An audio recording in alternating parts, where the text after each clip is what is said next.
Yes, sir. You know what the fuck going on? Pro Pittman in the building. How y'all doing today? This is WPWS AEW Dynamite Review for November 23rd, 2022. This is 251 Talk Radio. What's going on? You know what the fuck going on? It's Pro Pittman. We are back up in this bitch. We are recording live on stereo. If you were hearing this on Spotify or YouTube or Apple Podcasts, everything else, iHeartRadio, Amazon Podcasts, Google Podcasts, wherever you hear your content, we will be there. How y'all doing today? Did you guys get a chance to watch AEW Dynamite? They're back at the Wintrust Center, a place I have been to this year to see AEW Dynamite. Such a great place for wrestling. Such a great wrestling crowd. The Chicago crowd definitely shows up when AEW comes to town. We're going to go over the show. We had a lot happen. You know, definitely a good show coming off of Full Gear. You know, raucous crowd, CM Punk champs. CM Punk chants, excuse me. CM Punk. We hear from William Regal on why he did what he did, or do we? We get the All-Atlantic Championship match between Jake Hager and freshly squeezed Orange Cassidy. Ego Ethan Page, excuse me. I just got my mouth today. It's a new mouth. We get him and Ricky Starks in the championship tournament final. The Elite and Death Triangle on match 2 of their best of 7 series. Then we also get the main event with Ishii and Jericho. So once again, guys, I am Pro Pittman. This is 251 Talk Radio, and this is our review for AEW Dynamite from Chicago. Let's get it going.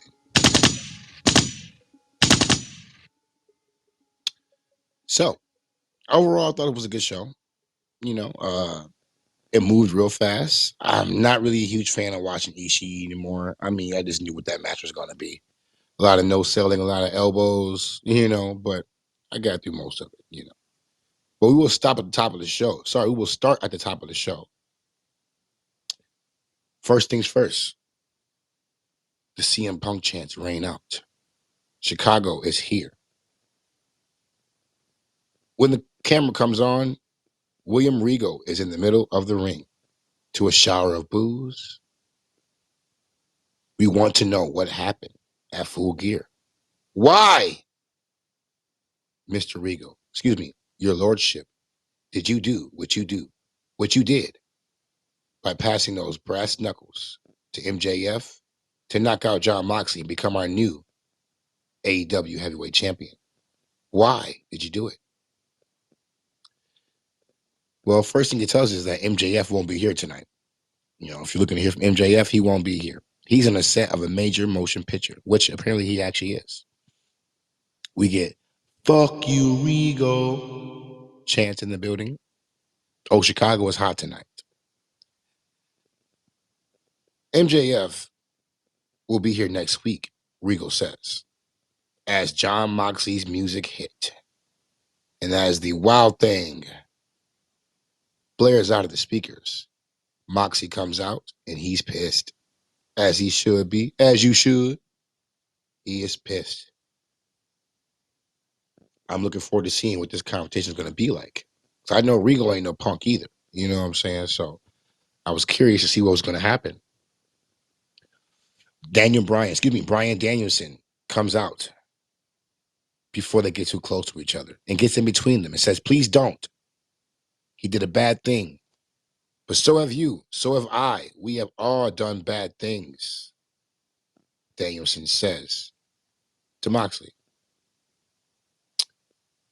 He says, I don't want you to hurt William Regal. Please, don't put your hands on him.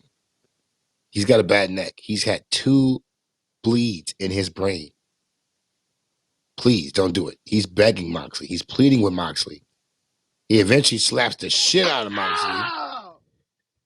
Like, dog, please, I'm begging you.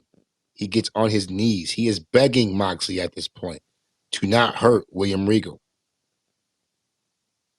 He then tells Jon Moxley that his dad has some of the same struggles that Moxley has had. He didn't understand.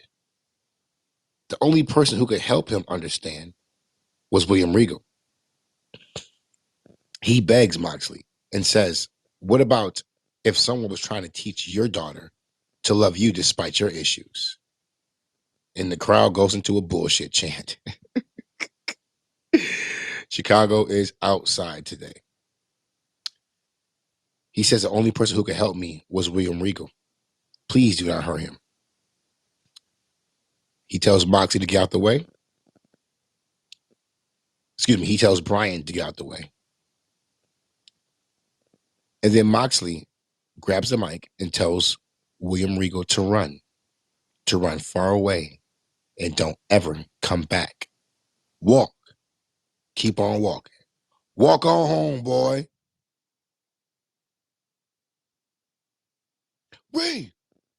Respect.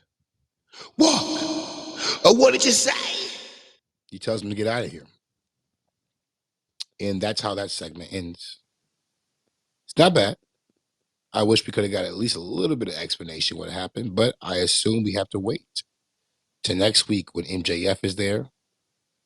William Regal even does this thing like he did not want to come and explain here. And where are we at? He goes, Chicago? Oh. Oh, boy. So no MJF tonight. And Mr. William Regal is going to be quiet about his motives and why he did what he did at Full Gear until next week, I assume. So, on to the next segment. We have Renee Paquette in the back with Keith Lee. Keith has his back turned. He is brooding. She's like, Keith, I know you're probably upset about what's happening. You care to explain to us how you feeling? What's going on with you and Swerve? Before Keith Lee is able to turn around, Swerve himself pops up and tells Renee, can you please excuse us? Swerve then covers up the camera with his hands and says, let's talk. He didn't get his, the whole thing covered up. So we saw Lee and him looking at each other. And they decided to talk before they square up with each other. That's probably going to lead into a match at Revolution, I'm sure. Which is in March, which will come before we know it, which is also my birthday month. You dig. Next segment, we have the AEW All-Atlantic match between Jake Hager and Orange Cassidy. On to the next segment. The All-Atlantic Championship between Jake Hager and Orange Cassidy. Jake comes out with the hat on. He loves that purple hat. He got the squad with him, the JAS with him, and they are ready to do battle. His ring shorts are horrible. Oh my God, who designed those? They're like MMA shorts, with like brand logos on there, but the actual purple tiger stripe or whatever it is ridiculous. Oh. They both get in the ring and they hit the taunt buttons. They are taunting. Orange Cassidy's hands go in his pocket. His pockets. They do their first back and forth. And Orange Cassidy ends up hitting the drop kick with the hands in the pockets on Jake. And we get the kip up. Jake hats come off and he gets pissed off because he loves that hat. Cassidy takes the hat and he basically does some bullfighting with 2.0. They run in and he's swinging the hat like it's a cape. And they are like angry bulls who are being thwarted every time. The hat was the main character of the show, if you guys don't understand, as far as this match. If you don't see yet, we'll get through it pretty quickly. Oh, boy. They tease putting back on the hat as they go to the break. Jake gets it. They come back. Cassie does a trust fall on the best friend. Cassidy hits an awesome corkscrew on the JAS members. So good off the top ropes. We get a stun dog millionaire out of nowhere. We also get a great DDT from Orange Cassidy. One of those fantastic DDTs he does. Hager isn't bad, per se, as far as like the wrestling. He can wrestle. He just looks awkward and his facials are horrible. Even when he tries to be, fierce and angry, it just looks crazy sometimes. We get a Hager bomb into an ankle lock. And then we get an orange punch. After that, we get the Casador roll up. And Orange Cassidy is your winner. The hat was the star of this match. The way that Orange is treating this belt, carrying it in his backpack and everything, it's turning into like almost 24/7 territory, but not as much. But hopefully this belt, can. When Pac had it, it seemed like it had some prestige. Orange, I don't know why he even cares about it. He doesn't care about the belt. He's Orange Cassidy, right? QT comes out and they surround them with the factory. At this moment, the lights go out. And boom, Julia Hart is there at the top of the ramp. And the House of Black is back. Oh, and they look good too. They're behind the best friends. They lay them out. Brody King got a whole church suit on. Black, killing them. You feel me? He was ready to go to Thanksgiving the next day. Okay? They take out the factory after taking out the best friends. They end up doing a Dante's Inferno, that power driver, on a random staff member on the ramp. The staff member has never been heard from again. Vicious. Malachi grabs the mic and says, "Members of the House of Black, rise." Excalibur then says that they are here for everyone. So the House of Black is back in AEW.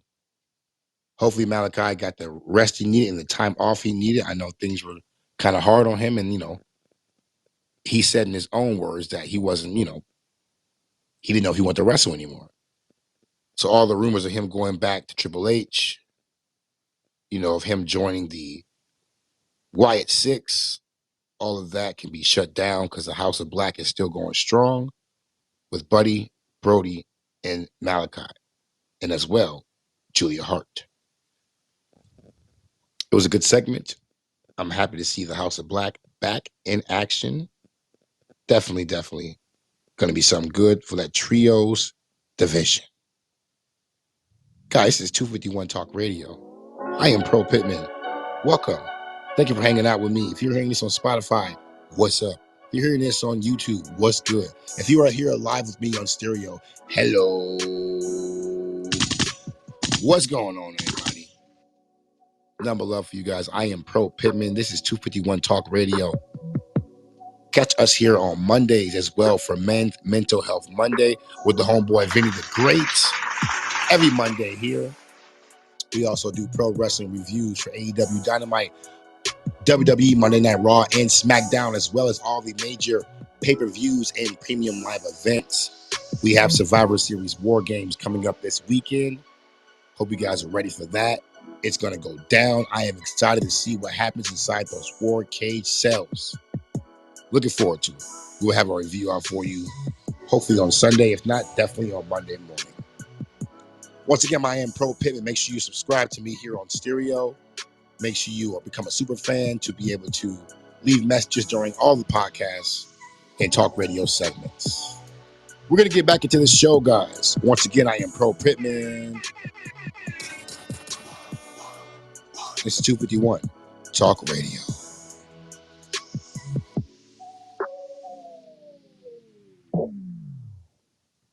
Our next segment,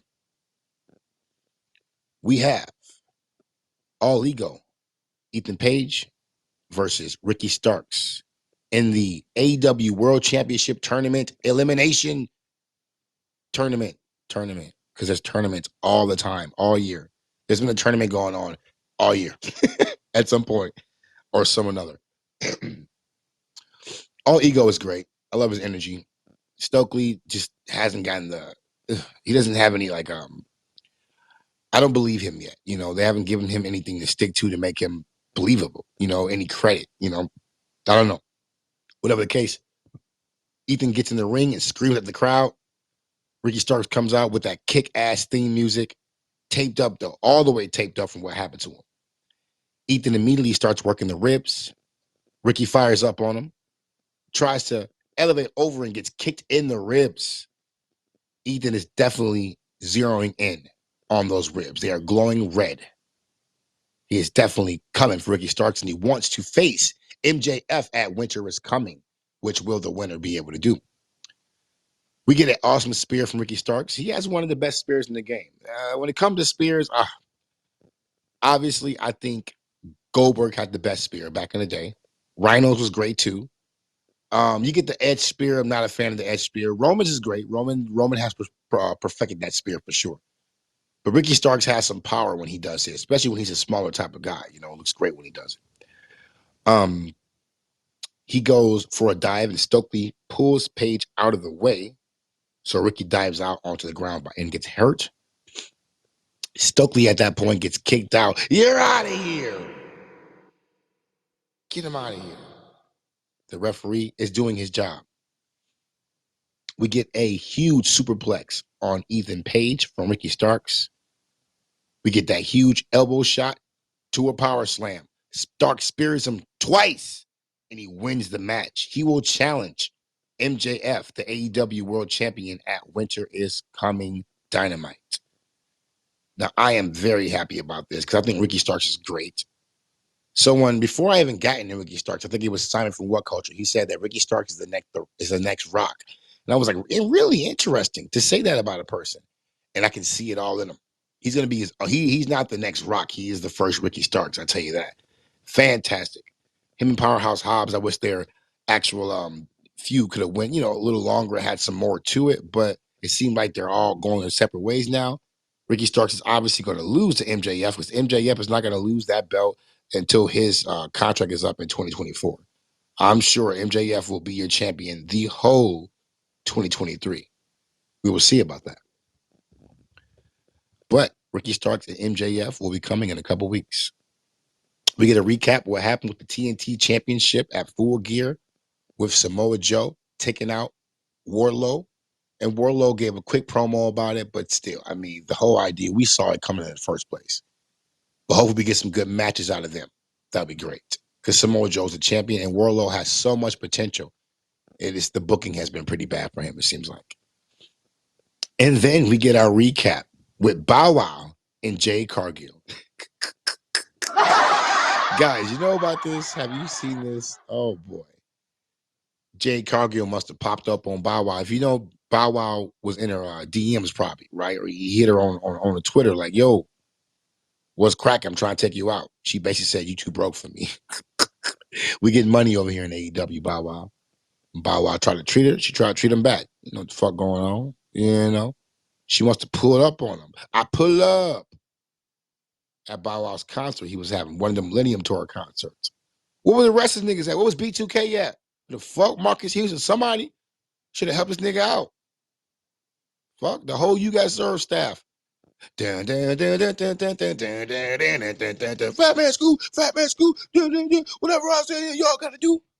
The fuck? But no. They were nowhere to be found, and Bow Wow was left to deal with Jade Cargill in his face, calling him a fuck nigga or whatever she was saying to him. She's from the ATL, so she was calling him something. As the baddies were in the back, egging her on, turning her up. They ended up throwing some on him, like a drink on him, and security had to get them the fuck out of there. They was turning up on Bow Wow while he was taking pictures backstage. Bow Wow will end up on AEW TV eventually, very soon. And that's going to be funny. Oh, boy.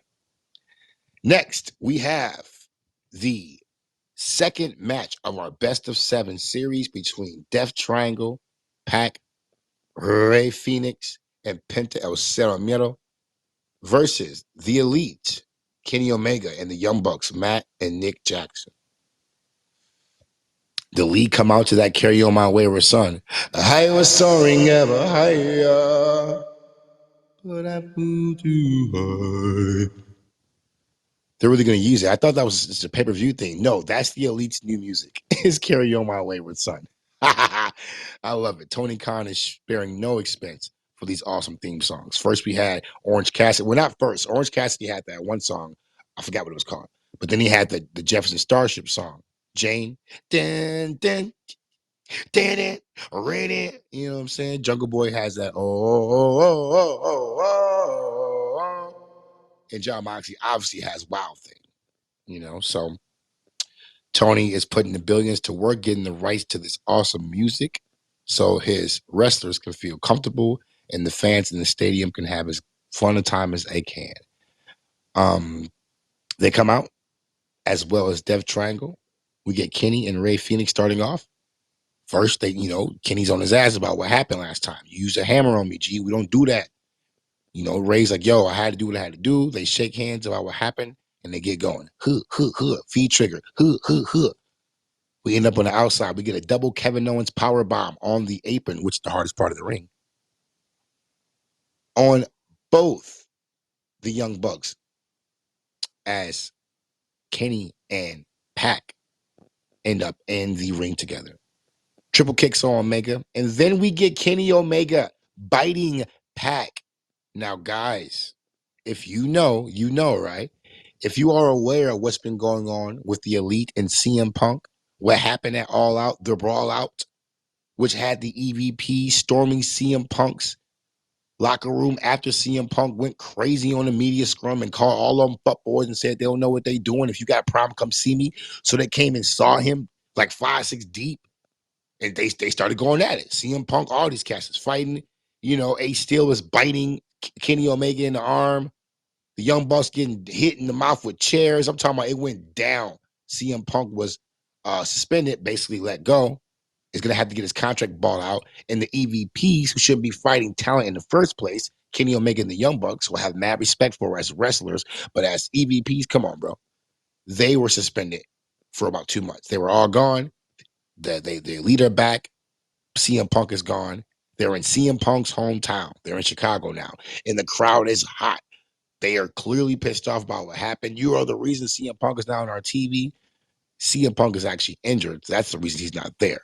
But whatever the case, Kenny and the Bucks realized that they were heels tonight, and they started acting like heels, being smarmy little schmucks the best way they can. The exact shit that Jim Cornette can't stand. They were playing it up. So this bite on Pac was not, coincidental. It was showing them that we're going to troll this whole fucking thing. They're biting. We get snapped German suplex off the ropes by Pac, which is always great. Great. Penta comes in and does all the moves. I fuck with Penta. Settle! Miedo! Some of my favorite parts about going to an AEW show is waiting for Penta to come out and throw that 3 up. You feel me? Fun on great. And I ain't talking about no BDs. Shouts out to the BDs. Most them. Yes, Penta came in. He does his thing. He's going crazy. It's amazing. As always.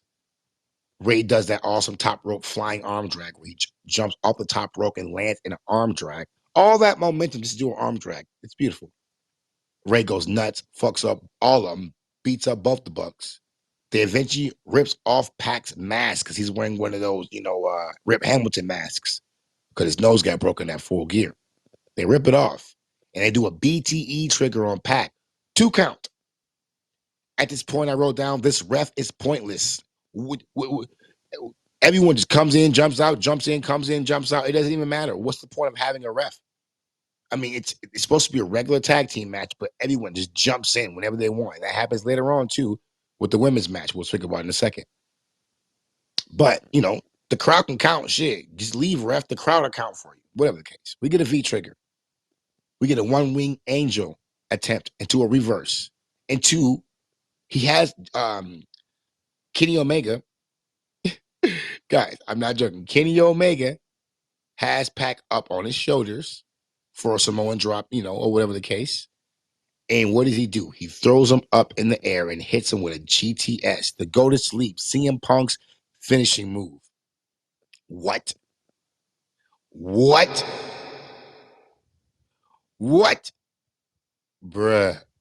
I was like, he just do they don't give a fuck.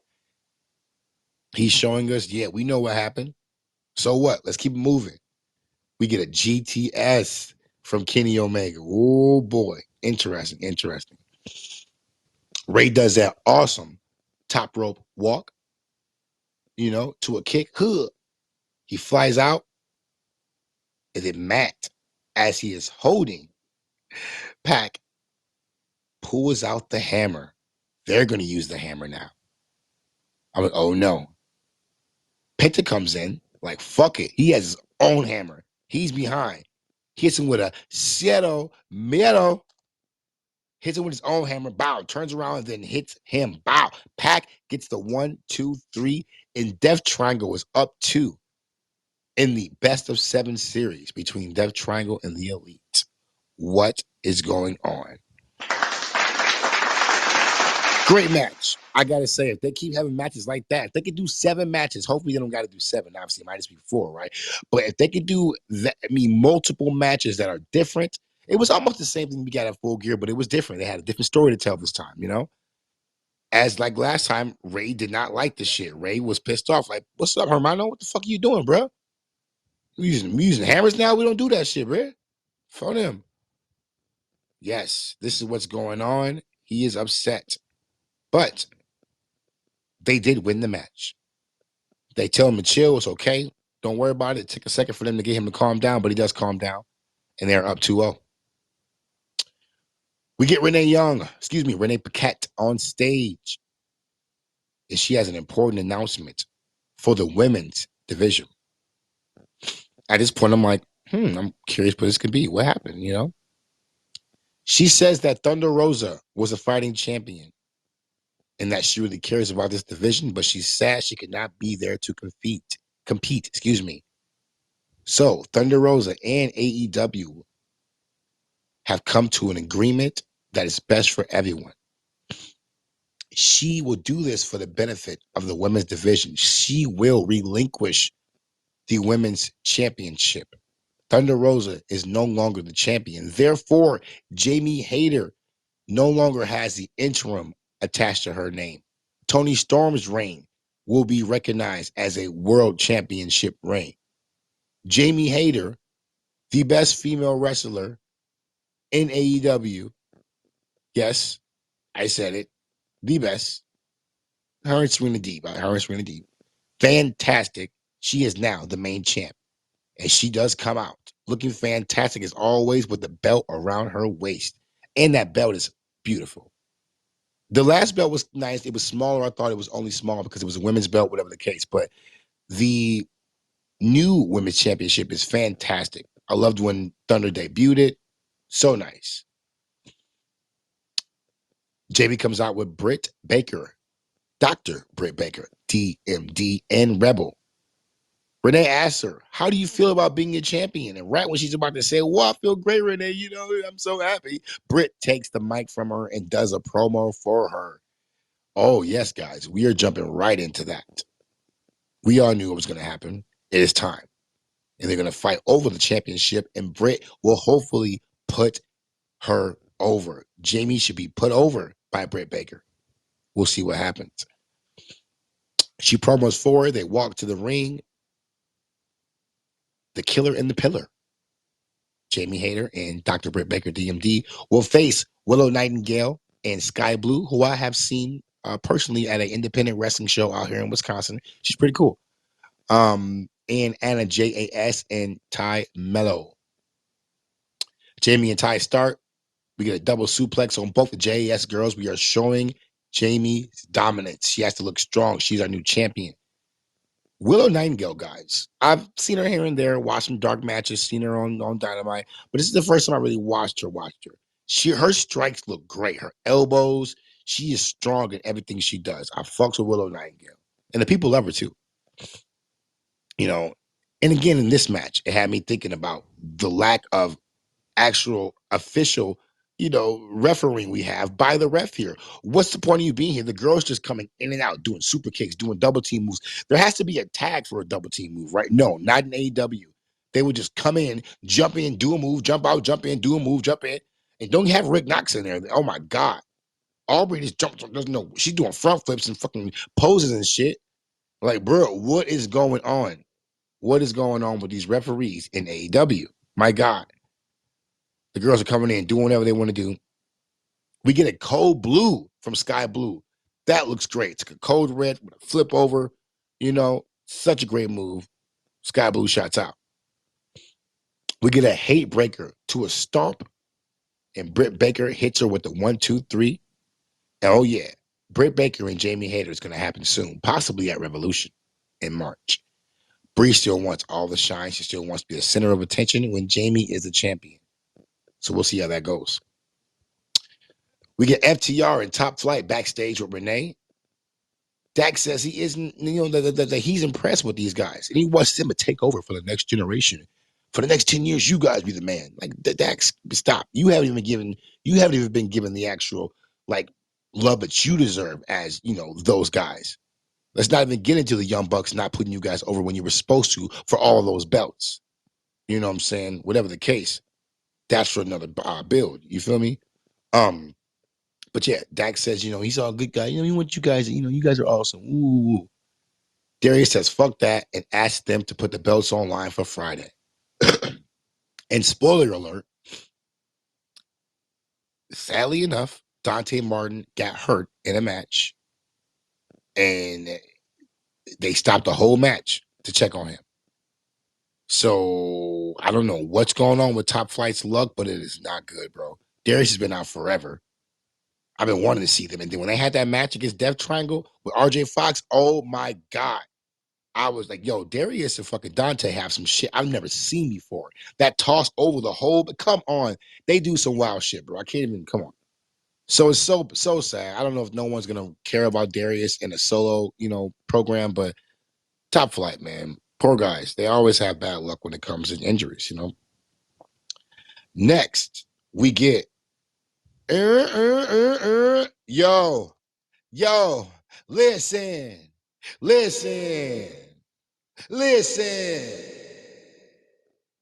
The Acclaimed and Daddy Ass come out, and he does a AEW Full Gear rap.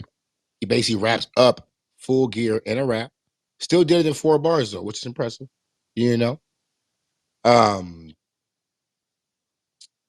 Billy comes out with the he got his hat on, cocked to the right, big GD mode. Okay, Billy.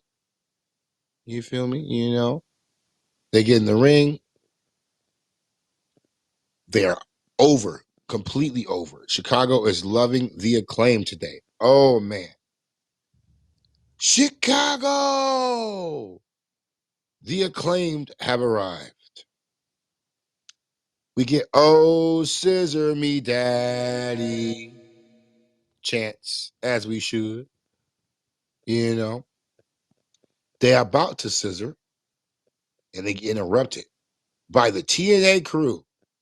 Oh my God. Sanjay Dutt, Jay Lethal, and Mr. Slapnuts himself, the last outlaw, Jeff Jarrett, who I didn't even hear what the fuck he was saying. I didn't even hear what Jeff was saying. You know why?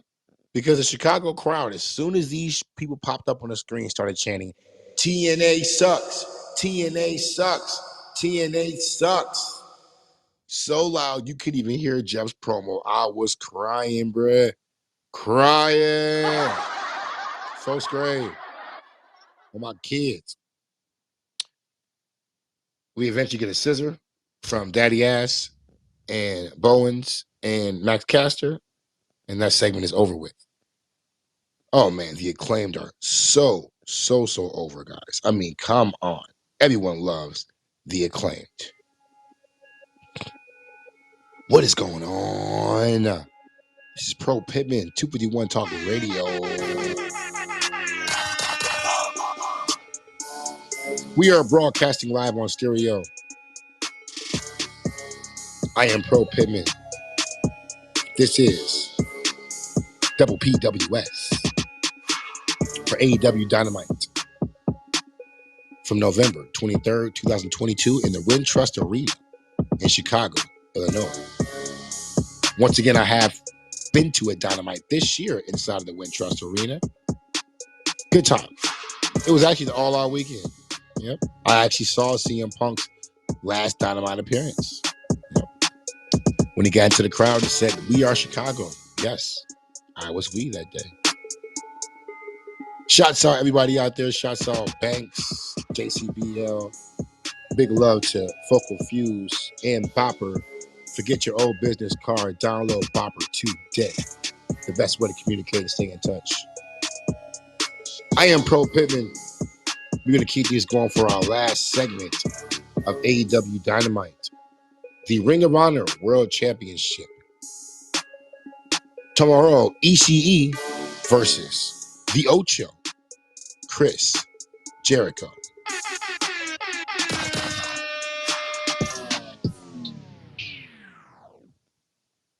To be honest, I didn't even want to watch this match. Seriously, I seen Ishii. I know what was going to happen.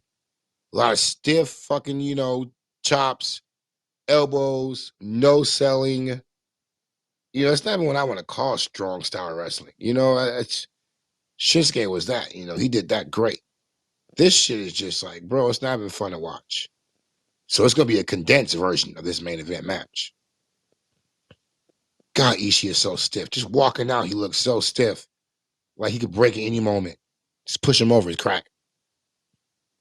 Chris Jericho was hitting some nice German suplexes. Chris is the man. He's a legend, one of the greatest of all time. And the way, if he keeps doing what he's doing, he's going to be the greatest of all time, period.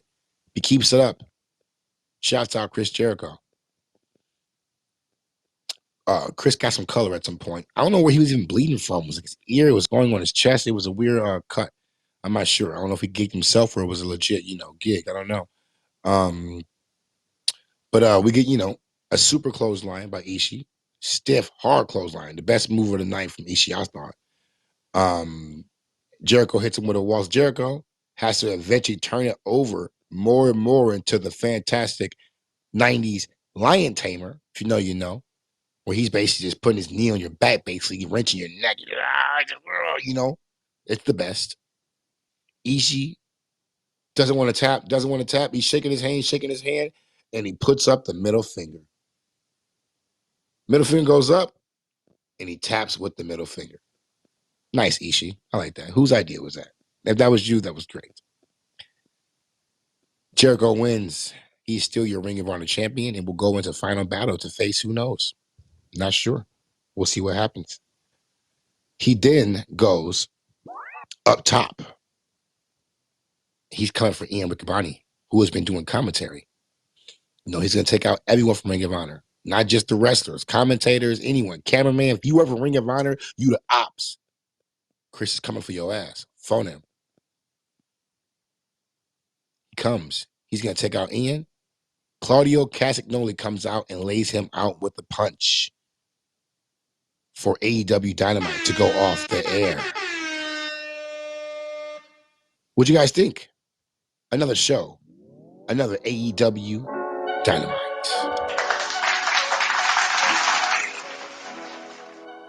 Overall, not bad. Went by fast. Those trio championship matches are gonna, if they keep doing what they're doing, I'm curious to see what's gonna happen.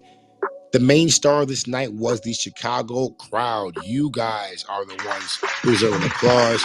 You guys really made this a wrestling show. So fun to watch it with a crowd like this. We need you guys there every night. Can you guys just ship this crowd to each stadium and put them inside each stadium? Go wherever you want, but bring these guys with you. This was how it's supposed to sound when you have a live wrestling show. You feel me? I am Pro Pittman, guys. Hope you had a great Thanksgiving. Hope you ate well. I don't celebrate the actual holiday of itself. That's a whole other build, but I am thankful to be around my family. My fiance, who was Korean and German, learned how to make some classic soul food dressing.